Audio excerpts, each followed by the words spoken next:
নমস্কার, আমি doctor Sujoy Dasgupta, gynaecologist এবং ইনফার্টিলিটি অর্থাৎ বন্ধ্যত্ব বিশেষজ্ঞ। আজ আমরা যে ইস্যুটা নিয়ে আলোচনা করছি, ফেসবুক লাইভ নিয়ে আলোচনা করছি, সেটা এখন খুব একটা বার্নিং ইস্যু, অর্থাৎ সেটা নিয়ে আমরা সবাই ভীষণভাবে চিন্তিত। সেটা হচ্ছে করোনা ভাইরাস বা কোভিড-19 ইনফেকশন নিয়ে। আমরা বিশেষ করে আজকের আলোচনাটা করব তাদের জন্য যারা অলরেডি প্রেগনেন্ট, ডেলিভারি হতে পারে, যা রিসেন্টলি ডেলিভারি হয়েছে, এবং বিশেষ করে তাদের জন্য যারা প্রেগন্যান্সি প্ল্যান করছেন বা ফার্টিলিটি ট্রিটমেন্ট অর্থাৎ বন্ধ্যাত্বের চিকিৎসা করাচ্ছেন এবং ভাবছেন যে এই মুহূর্তে বন্ধ্যাত্বের চিকিৎসা করানো ঠিক হবে কিনা, এবং অথবা আপনি এখন প্রেগনেন্ট হয়েছেন, এই মুহূর্তে আপনার কি কি ভয় আছে বা আপনার কোনো আশঙ্কা রয়েছে কিনা, সেই নিয়ে আমরা মূলত আলোচনা করব। প্রথমত বলে রাখি যে কোভিড-19 অর্থাৎ এই করোনা ভাইরাস সম্পর্কে আমাদের জ্ঞান কিন্তু খুব সীমিত, যে কারণে দেখা যাবে যত ইন্টারন্যাশনাল যত স্বাস্থ্য সংস্থা আছে, যেরকম বিশ্ব স্বাস্থ্য সংস্থা বা WHO, ইউনিসেফ, এই ধরনের সংস্থাগুলো এবং বিভিন্ন আমাদের বিভিন্ন দেশের সংস্থা, ICMR বা বিভিন্ন সরকারি গাইডলাইন, সেগুলো কিন্তু প্রতিনিয়ত চেঞ্জ হচ্ছে, কারণ আমরা প্রতিনিয়ত নতুন নতুন ইনফেকশন পাচ্ছি, কারণ এই ইনফেকশন নতুন নতুন ইনফরমেশন পাচ্ছি, কারণ এই ইনফেকশনটা সম্পূর্ণভাবে একটি নতুন ইনফরমেশন, যা নিয়ে যথেষ্ট পরিমাণে স্টাডি নেই এবং যা নিয়ে আমাদের নলেজ সীমিত। যে কারণে দেখবেন royal college of obstetricians and gynaecologist অর্থাৎ RCOG, তারাও কিন্তু দেখবেন যে 2-3 দিন বাদে বাদে তাদের যে গাইডলাইন সেটা কিন্তু পরিবর্তন করছে। এছাড়া অন্যান্য কিছু সংস্থা যেরকম এসরে অর্থাৎ European society of human reproduction and embryology বা ASRM অর্থাৎ American society of reproductive medicine, বা আমাদের IFS ইন্ডিয়ান ফার্টিলিটি সোসাইটি, বা ISAR অর্থাৎ Indian society for assisted reproduction, অর্থাৎ যারা মূলত বন্ধ্যাত্ব চিকিৎসা নিয়ে বিভিন্ন ধরনের গাইডলাইন বা নীতি প্রণয়ন করেন, তারাও কিন্তু তাদের যে সুপারিশগুলো কিন্তু ঘন ঘন কিন্তু পরিবর্তন করছে। প্রথম কথা যেটা পেশেন্টরা জানতে চায় যে প্রেগন্যান্সিতে কি কোভিড ভাইরাস ইনফেকশনের সম্ভাবনা বেশি থাকে। মনে রাখতে হবে এখনো পর্যন্ত এমন কোনো ইনফরমেশন পাওয়া যায়নি যে প্রেগন্যান্সিতে রিস্ক বেশি থাকে, যদিও সম্প্রতি ইংল্যান্ডের প্রধানমন্ত্রী বলেছেন যে মহিলাদের বেশি সতর্ক থাকা উচিত, কারণ তাদের হয়তো রিস্ক বেশি থাকার সম্ভাবনা থাকতে পারে, কিন্তু এখনো পর্যন্ত আমরা জানি না। কারণ দেখা গেছে কোভিড-19 ইনফেকশন সবারই হতে পারে, কিন্তু এই ইনফেকশন সাধারণত মারাত্মক হয় বয়স্ক মহিলা এবং পুরুষদের ক্ষেত্রে, এবং যাদের কোমরবিডিটি অর্থাৎ যাদের অন্য ধরনের সমস্যা আছে, যেরকম ডায়াবেটিস, অ্যাজমা, বা যারা ক্যান্সারের ট্রিটমেন্ট করছেন তাদের। কাজেই আমরা বলতে পারি যদি আপনি প্রেগনেন্ট হন এবং আপনার ডায়াবেটিস হয়েছে, আপনার অ্যাজমা আছে, বা আপনি কোনো অটোইমিউন ডিজিজ অর্থাৎ SLE বা এমন কোনো ডিজিজ বা কিডনি ডিজিজে ভুগছেন যাতে করে আপনার শরীরের ইমিউনিটি কম্প্রোমাইজ হতে পারে, অর্থাৎ রোগ প্রতিরোধ ক্ষমতা কম্প্রোমাইজ হতে পারে, তাহলে কিন্তু আপনার এই ইনফেকশনে আক্রান্ত হওয়ার সম্ভাবনা বেশি রয়েছে। কাজে অন্য প্রেগনেন্ট মহিলাদের থেকে কিন্তু আপনার সতর্কতা বেশি নিতে হবে। আবার বলবো এখনো পর্যন্ত ঠিক আমরা জানি না যে প্রেগনেন্ট মহিলাদের আক্রান্ত হওয়ার সম্ভাবনা বেশি কিনা। 2 নম্বর যেটা জিজ্ঞাসা করেন অনেকে যে প্রেগনেন্সিতে যদি কোভিড-19 ভাইরাস ইনফেকশন হয় আর্লি প্রেগনেন্সিতে, তাহলে কি মিসক্যারেজ হওয়ার সম্ভাবনা বাড়ে কিনা। মনে রাখতে হবে যে কোনো প্রেগনেন্সিতে যদি জ্বর আসে অর্থাৎ কোনোভাবে টেম্পারেচার বেড়ে যায় বা কোনো ধরনের বডিতে ইনফেকশন হয়, সেটা এই ভাইরাস বলে না, যে কোনো ইনফেকশন হলে তাতে কিন্তু মিসক্যারেজ হওয়া বা বাচ্চা এফেক্টেড হওয়া, বিশেষ করে বাচ্চার অ্যাবনর্মালিটি হওয়া এবং বাচ্চা সময়ের আগে ডেলিভারি হওয়া বা লেট প্রেগনেন্সিতে বাচ্চা মারা যাওয়া অর্থাৎ ফিটাল ডেথ হওয়ার সম্ভাবনা বেশি থাকে। এটা কিন্তু শুধু কোভিড-19 এর ক্ষেত্রে নয়, সব ভাইরাস বা ব্যাকটেরিয়া ইনফেকশন যদি হয়, অর্থাৎ কোনো কারণে যদি প্রেগনেন্সিতে আপনার খুব বেশি জ্বর আসে, তাহলে হতে পারে। তাছাড়া যদি দেখা যায় যে খুব বেশি শ্বাসকষ্ট হচ্ছে, তাহলে আপনার শরীরে যদি অক্সিজেন ভীষণভাবে কমে যায়, তাহলে কিন্তু বাচ্চা ঠিকমতো অক্সিজেন না পেতে পারে, সেক্ষেত্রে কিন্তু বাচ্চার মিসক্যারেজ হওয়া, কনজেনিটাল অ্যানোমালি অর্থাৎ বার্থ ডিফেক্ট হওয়া বা মারা যাওয়ার সম্ভাবনা বেশি থাকে। কিন্তু আবার বলবো এখনো পর্যন্ত আমরা জানি না কোভিড-19 ভাইরাস অর্থাৎ করোনা ভাইরাসের কারণে প্রেগনেন্সিতে বার্থ ডিফেক্টের সম্ভাবনা বেশি থাকে কিনা, কারণ এটা একটি সম্পূর্ণ ধরনের নতুন ভাইরাস। আমরা অলরেডি জানি কিছু কিছু ভাইরাসের কারণে বার্থ ডিফেক্ট বেশি হয়, যেরকম চিকেন পক্স, রুবেলা, বা কিছু বছর আগে আমরা দেখেছি জিকা ভাইরাস, এগুলোর কারণে প্রেগনেন্সিতে বাচ্চার কিছু ডিফেক্ট হওয়া অর্থাৎ বার্থ ডিফেক্ট, হার্টে বা ব্রেইনে ডিফেক্ট হওয়ার সম্ভাবনা থাকে। কিন্তু এখনো পর্যন্ত আমাদের কাছে কোনো তথ্য নেই যে করোনা ভাইরাসের কারণে আমাদের অর্থাৎ মায়ের যদি করোনা ভাইরাস ইনফেকশন হয় তাহলে বাচ্চার ডিফেক্ট হওয়ার সম্ভাবনা বেশি থাকে কিনা। অনেকে আরেকটা প্রশ্ন করেন যে এই করোনা ভাইরাস ইনফেকশন আমার যদি হয় লেট প্রেগনেন্সিতে অর্থাৎ প্রেগনেন্সির শেষের দিকে, তাহলে কি সময়ের আগে ডেলিভারির সম্ভাবনা থাকে কিনা। চাইনাতে অর্থাৎ চীনে 2-3টে ইনসিডেন্স দেখা গেছে, যাতে দেখা গেছে প্রেগনেন্ট মহিলাদের কোভিড-19 ভাইরাস ইনফেকশন বা করোনা ভাইরাস ইনফেকশন হয়েছে এবং তাদের দেখা গেছে যে বাচ্চাদের প্রিটার্ম ডেলিভারি হয়েছে। কিন্তু এটা আমরা এক্স্যাক্টলি জানি না সেটা কি ভাইরাসের কারণে নিজে থেকে প্রিটার্ম ডেলিভারি হয়েছে নাকি ভাইরাস ইনফেকশনের কারণে মায়ের অবস্থা এতটাই খারাপ ছিল যে মাকে বাঁচানোর জন্য সময়ের আগে ডেলিভারি প্ল্যান করতে হয়েছে। আর আরেকটা অনেকে প্রশ্ন করেন ভার্টিক্যাল ইনফেকশন, অর্থাৎ মায়ের থেকে বাচ্চার এই ইনফেকশন যেতে পারে কি। আমরা জানি কিছু কিছু ইনফেকশন আছে, ভাইরাস ও ব্যাকটেরিয়া বা ম্যালেরিয়া বা আরো কিছু ব্যাকটেরিয়ার ইনফেকশন, রুবি স্ট্রেপ্টোকক্কাল ইনফেকশন বা হার্পিস ভাইরাস, হেপাটাইটিস ভাইরাস বা এইচআইভি ভাইরাস, এগুলো যদি ভার্টিক্যাল ট্রান্সমিশন হয় অর্থাৎ মায়ের থেকে বাচ্চা শরীরে যেতে পারে। আবার বলবো এখনো পর্যন্ত আমাদের যথেষ্ট স্টাডি নেই, আমরা জানি না যে প্ল্যাসেন্টা দিয়ে অর্থাৎ মায়ের থেকে বাচ্চার মধ্যে ইনফেকশন যায় কিনা। আমরা সম্প্রতি ইংল্যান্ডে একজন কি দুজন নিউবর্ন বেবির ইনফেকশন হওয়ার কথা জানতে পেরেছি, কিন্তু আমরা জানি না সেটা কি মায়ের থেকে বাচ্চার মধ্যে গেছে নাকি সেই নিউবর্ন বেবি জন্মের পরে অন্য কারো থেকে তার ইনফেকশনটা ছড়িয়েছে, এটা কিন্তু আমরা এখনো পর্যন্ত জানি না। অর্থাৎ এখনো পর্যন্ত কিন্তু ভার্টিক্যাল ট্রান্সমিশন হতে পারে এর কোনো প্রমাণ আমরা পাইনি। আর আরেকটা কথা মনে রাখতে হবে, যদি বাচ্চার ইনফেকশন হয়ও এখনো পর্যন্ত যা তথ্য তাতে কিন্তু দেখা যাচ্ছে ছোট বাচ্চাদের মধ্যে কিন্তু এই রোগ সেরকম সিভিয়ার হয় না। সিভিয়ার হচ্ছে মূলত বয়স্কদের ক্ষেত্রে অথবা যাদের কোনো কারণে ইমিউনিটি বা রোগ প্রতিরোধ ক্ষমতা কম্প্রোমাইজ আছে তাদের ক্ষেত্রে, না হলে কিন্তু এখনো পর্যন্ত এই ধরনের কোনো আমাদের কাছে কোনো প্রমাণ নেই। এবার যেটা অনেকে প্রশ্ন করেন, খুব ইম্পর্টেন্ট জিনিস, করোনা ভাইরাস ইনফেকশন আটকানোর জন্য আমি কি করতে পারি। দুটো জিনিস মনে রাখতে হবে, দুটো জিনিস হয়তো আপনারা শুনছেন রেডিওতে বা বিভিন্ন খবরের কাগজে পড়ছেন, আইসোলেশন এন্ড কোয়ারেন্টাইন। আইসোলেশন মানে কি, যদি আপনার ইনফেকশন হয়ে থাকে তাহলে আপনাকে আলাদা করে রাখা হবে যাতে আপনার থেকে অন্যদের মধ্যে ইনফেকশন না ছড়ায়। আর কোয়ারেন্টাইন মানে কি, ধরুন আপনি এমন কারো সংস্পর্শে এসেছেন যার করোনা ভাইরাস আছে বা যার করোনা ভাইরাস হওয়ার সম্ভাবনা রয়েছে, তাহলে আপনাকে 7 থেকে 14 দিন আলাদা থাকতে হবে যাতে আপনার থেকে অন্যদের মধ্যে ইনফেকশন না ছড়ায়। মনে রাখতে হবে কোয়ারেন্টাইন কিন্তু এক ধরনের একটি বিশেষ চিকিৎসা। আগেকার দিনেও যখন এ ধরনের এপিডেমিক বা মহামারী হয়েছে, ইনফ্লুয়েঞ্জা বা এই ধরনের মহামারী, তাতেও কিন্তু এই ধরনের কোয়ারেন্টাইন করা হয়েছে। কারণ কোয়ারেন্টাইন করা মানে কিন্তু শাস্তি নয়, আপনি আলাদা হয়ে যাচ্ছেন, আপনি সমাজচ্যুত হচ্ছেন, এই ধরনের ব্যাপার কিন্তু ভাবার কারণ নেই। আর মনে রাখতে হবে কোয়ারেন্টাইন করে যত না আপনার উপকার হচ্ছে তার থেকে কিন্তু সমাজের প্রতি দায়বদ্ধতার কারণে আপনার কোয়ারেন্টাইন হওয়া দরকার, যদি আপনি কোনো করোনা রোগীর অর্থাৎ কনফার্ম করোনা রোগী অথবা সাসপেক্টেড কোনো করোনা ভাইরাসে আক্রান্ত রোগীর সংস্পর্শে এসে থাকে।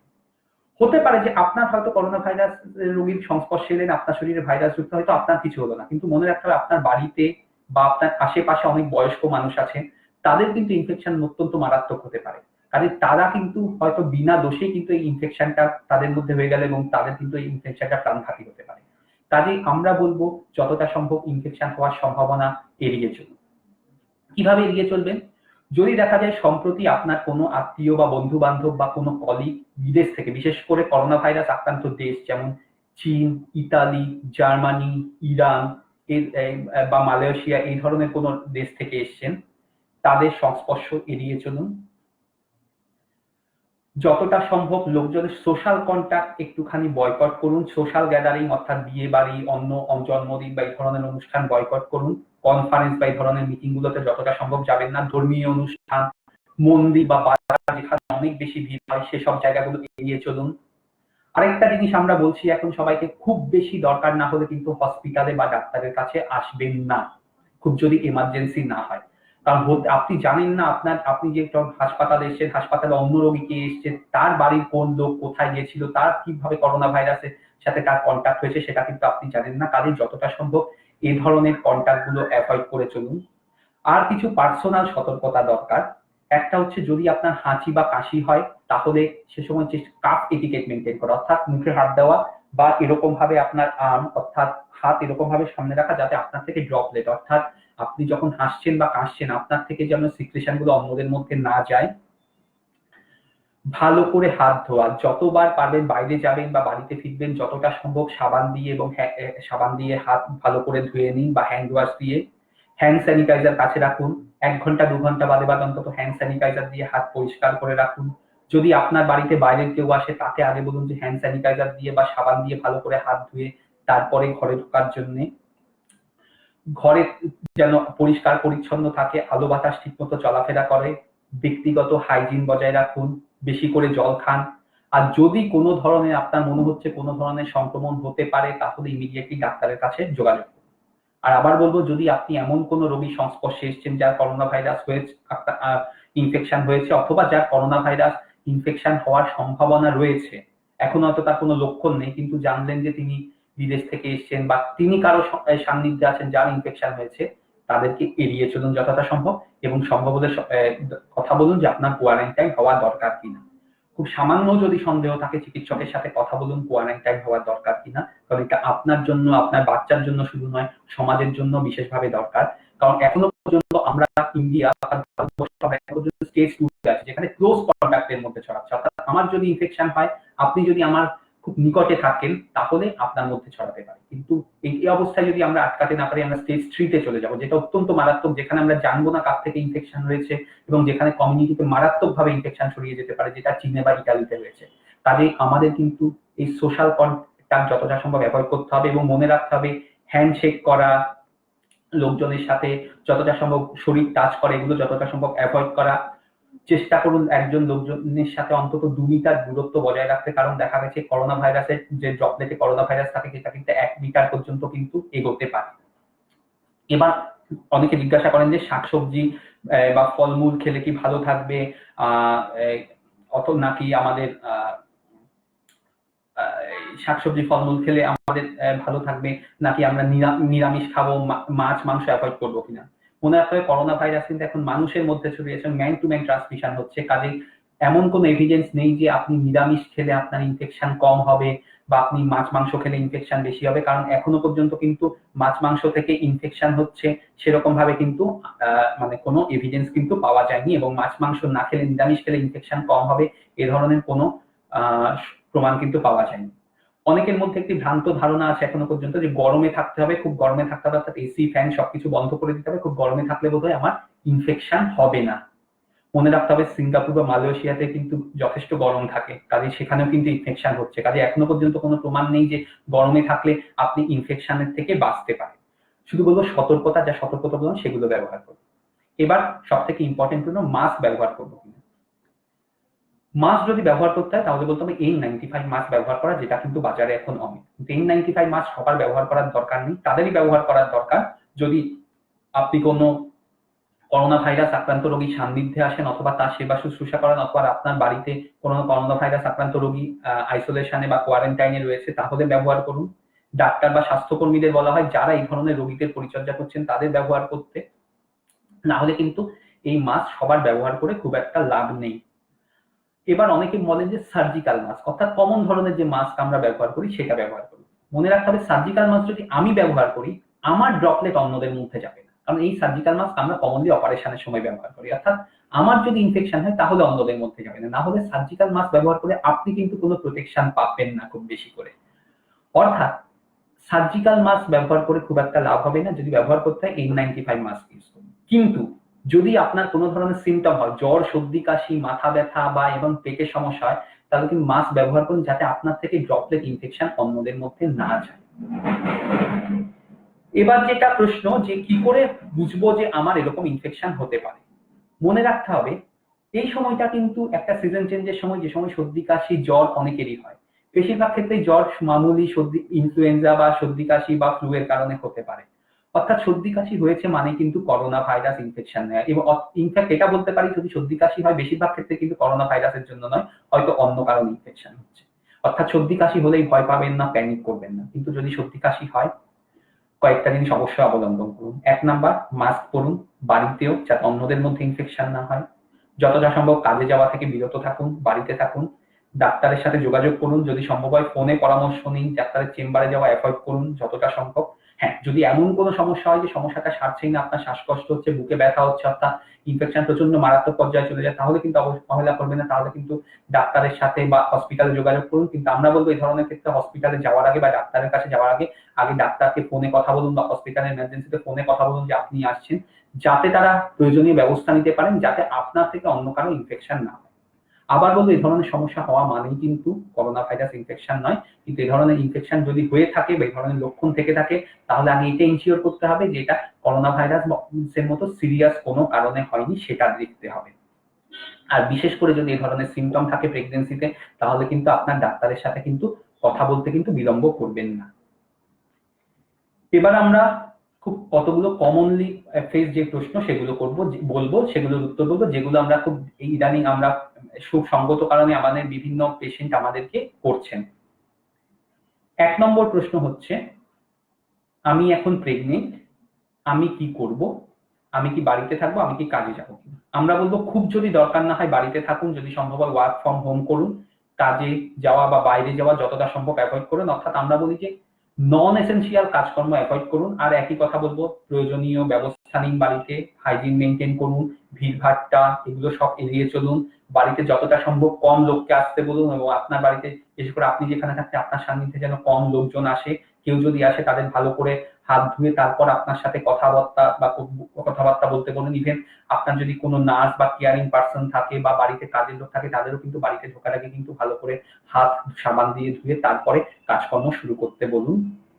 2 নাম্বার হচ্ছে, আমি এখন আমার ডাক্তারের কাছে যাব কিনা। যদি খুব এমার্জেন্সি না হয় যতটা সম্ভব এখন বলবো যে ডাক্তারের কাছে বা হসপিটালে আসা অ্যাভয়েড করুন।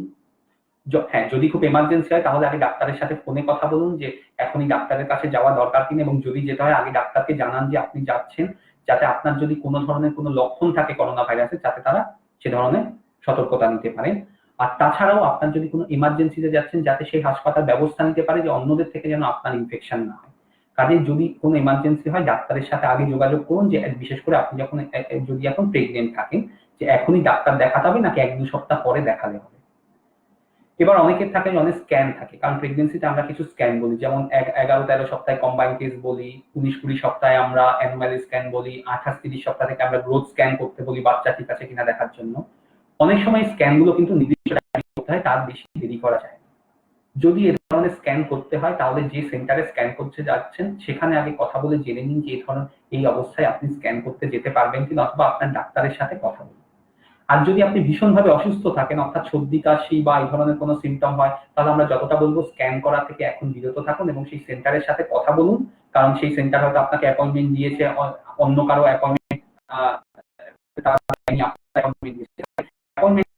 না হয়, সেজন্য সেই সেন্টারের সাথে আগে কথা বলুন যে যদি আপনার সেই অ্যাপয়েন্টমেন্টটা অন্যদিন বা পরে করা যায়, আর এখন আপনি আসতে পারছেন না, সেটা ভালোভাবে কথা বলুন। এবার অনেকে বলেন ধরুন আমি ভীষণ অসুস্থ, এই অবস্থায় আমার অবস্ট্রেটিক এমার্জেন্সি আছে, অর্থাৎ আমার লেবার পেইন শুরু হচ্ছে, আমার ব্লিডিং হচ্ছে বা বাচ্চা নড়ছে না, কি করবো? তাহলে বলবো অবশ্যই ডাক্তারের সাথে যোগাযোগ করুন, হাসপাতালে আসুন, কিন্তু তার আগে হাসপাতালকে এবং ডাক্তারকে অ্যালার্ট করে দিন যে আপনি আসছেন, যাতে তারা প্রয়োজনীয় ব্যবস্থা নিতে পারে, যাতে আপনার বা আপনার বাচ্চার মধ্যে ইনফেকশন না ছড়ায়, এবং আপনার থেকেও যদি আপনারও যদি সাসপেক্টেড ইনফেকশন থাকে সেটা যেন অন্য কারো মধ্যে না ছড়ায়। এরপরে যে প্রশ্নটা অনেকেই করেন যে ধরুন আমি এখন প্রেগনেন্ট নই, আমি কিছুদিন আগে প্রেগনেন্ট ছিলাম, আমার বাচ্চা হয়েছে, তাহলে আমি কি বাচ্চার কাছে থাকতে পারবো বা বাচ্চাকে ব্রেস্ট ফিড করাতে পারবো কিনা। এখনো পর্যন্ত এমন কোনো এভিডেন্স পাওয়া যায়নি যে ব্রেস্ট ফিড করালে করোনা ভাইরাস ইনফেকশন ছড়াতে পারে। কাজে এবং মনে রাখতে হবে ব্রেস্ট ফিডিং এর কিন্তু অনেক উপকারিতা রয়েছে, যেটা ভুললে চলবে না। কাজে আপনি যদি মনে করেন যে আপনি বাচ্চাকে ব্রেস্ট ফিড করাতে চান তাহলে অবশ্যই করান, কিন্তু কিছু সতর্কতা নিয়ে, যেমন ব্রেস্ট ফিডিং এর আগে ভালো করে হাত ধুয়ে নেওয়া, যদি সম্ভব মাস্ক পরুন যাতে আপনার থেকে বেবির মধ্যে কোনো ইনফেকশন কিছু না ছড়ায়, এবং যখন ব্রেস্ট ফিড করাচ্ছেন তখন হাঁচি কাশি এগুলো থেকে যতটা সম্ভব বিরত থাকুন, এবং যেটা চেষ্টা করতে হবে বাচ্চা যদি ছোট থাকে বাইরের লোক যে কেউ এসে যেন বাচ্চার গায়ে হাত না দেয়।